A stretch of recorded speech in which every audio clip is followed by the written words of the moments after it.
Ungizomchunu bevakashela kwi-podcast ethi Amaciko Podcast episode number 4.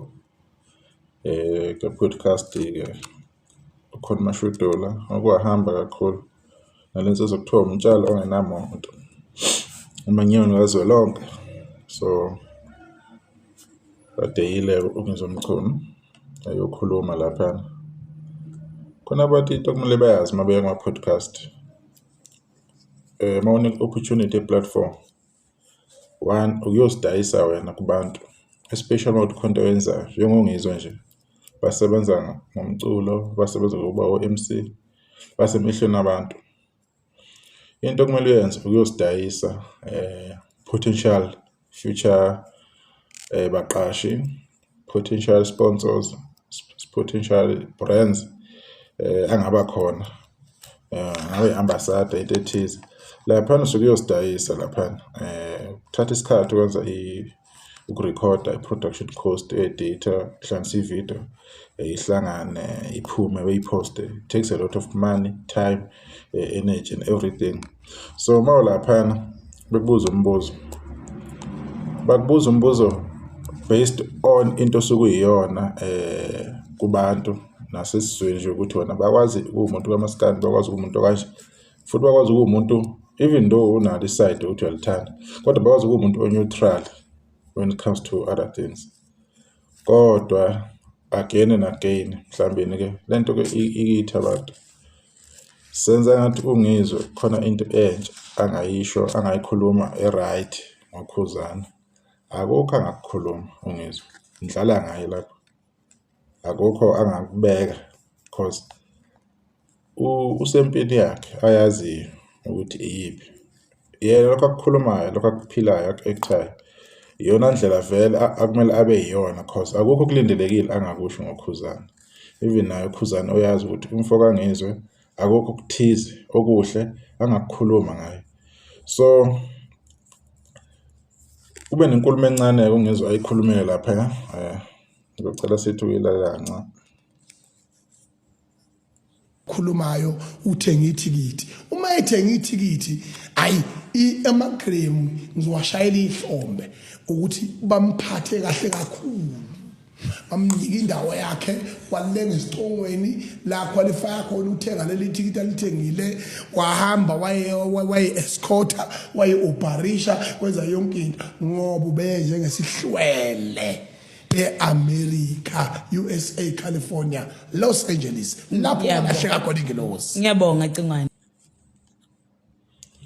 So ilokho bekufanele kubone iclip encane ikhona i-podcast ephelele uyayibuka. Kuningi ngifuna ukukhulumela ku-serious noku-right, kodwa ke ngifuna ukubuka le portion le akhulume ngayo encanyana ngokhuzana and akagcinanga lapho nokunye ukuvezile.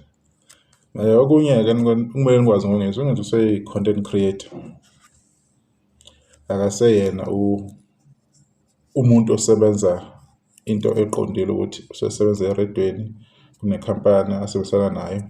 Useyi-content creator, umsebenzi wakhe okuzimaketha ukuthi ehlale esebantwini, ukwenza izinto ezomtrendisa. So i-topic kakhuzana uyazi izohleli emfaka kubantu enkani, even if angakhuluma izinto eziwu-90 ey'philayo, eziwu-10 ey'bhedayo ngokhuzana, uyazi ukuthi abantu bazofocusa kulokhu oku-10 ngoba uzongena kalula kubantu, bazomkhumbula ngakho, bazomcabanga ngakho. Ngaleyo ndlela leyo uzohlala etrendayo. So Macingwane is a full-time content creator, uyi-influencer, uyiyona yonke into. Usebanga nabo Mashudola noma Vilasi nobani bani labantu ozake laphana ko-TikTok. Wenza into eyi-one manje, akusena mehluko. Leyo kuba umsakazi abe yini niyazi ukuthi wenzakalani ekhuzini. Kwaba nenkinga ekhona, kodwa ke i-position kaMacingwane iyo le. So inganithusi, inganimangazi. Content creator nje ophelele full-time job kuyena le. So ukuze naye aphile, kube khona into ayenzela abantwana, kube khona akutholayo, kumele abonakale, ehlale esemehlweni abantu, ngoba if engeke ebesemehlweni abantu uzokhohlakala. njengomuntu basemehlweni abantu okhozini kakhulu futhi babasembangweni empilweni ethinta umtshengiseni nomgqomeni ukhuzani nomthandeni le esaqhubeka. So leyo nto leyo angakwazi ukuyiyeka, uzoqhubeka akhulume ngayo vele. Futhi uma umbuzo ngokhuzani usuke umfaka unnecessary under pressure ngoba ngeke aphendule kahle, uyazi ukuthi uzophendula athini. So ningamsoli kakhulu, uveza ubuyena nje, uyabo, unjena akukho kuhle oyokulindela ayokukhuluma ngokhuzani. Yilokho ama-Blue Nation okuzomela akwazi akwamukele ngalo muntu lona ukuthi ungale emdletsheni, usebenzela emdletsheni, so ayikho into enhle obligated ukuthi ayikhulume ngokhuzani because akamsupport u-SK. So injalo-ke ke indaba, abantu abaqhubeke benze izinto online bebuka umsebenzi kakhuzani ngoba uhamba kahle, nani niyabona yaphusha impilo yazamfoka Mposi.